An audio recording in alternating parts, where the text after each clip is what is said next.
Ел президентінің аумақтарды абаттандыру және көгалдандыруды бастау жөніндегі тапсырмасына сырағаштықтарда бір кісідей атсалысуда. Таза Қазақстан жалпы халықтық эко акциясында белсенділік танытып, әр аптада сенбілік жұмыстарын ұйымдастырып келеді. Осы орайда аудандағы бірқатар сала мамандары жыл соңына дейін жалғасатын республикалық акцияға барша аудан халқын шақырып тазалыққа үндеді.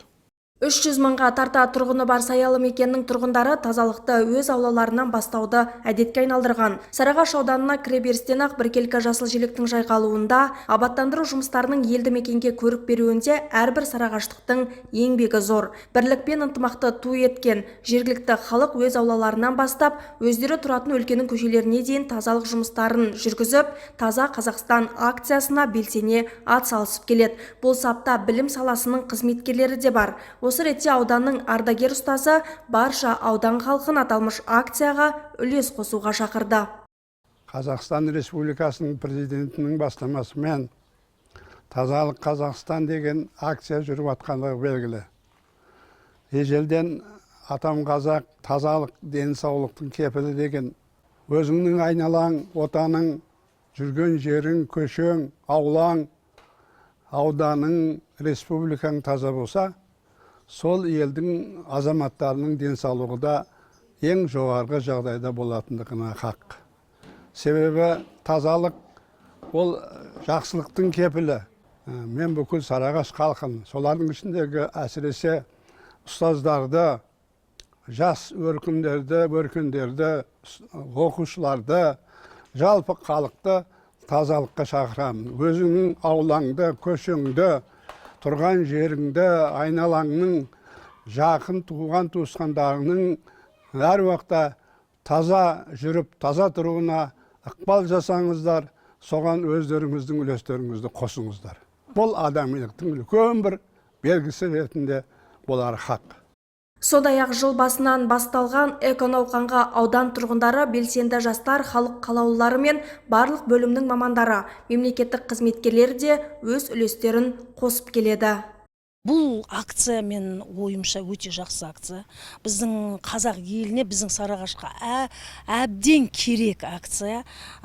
Себебі біз мәдениет қызметкерлері өзі жерді жұмақтай болсын дейміз. Яғни жұмақтай болсын, жұмыр жер дейміз. Сол жұмыр жеріміз таза болсын. Мен өзім тарапымнан біздің ауданның халқының барлығына солай үн қосатын едім.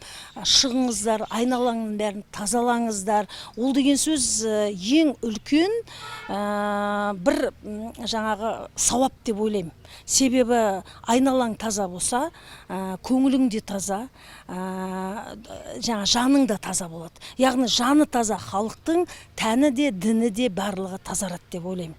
Яғни жұмаққа айналдыруымыз керек біздің Сарыағаш қаласында, бүкіл Қазақстанда да. Мен осы Таза Қазақстан деген акция шыққан кезде өте қатты қуандым. Жаңа экологияда ол үлкен көкейтесті мәселе әлемде. Сол әлемдегі мәселеге кішкентай болса да жаңағы үлес қосып атқанымызға өте қуаныштымын.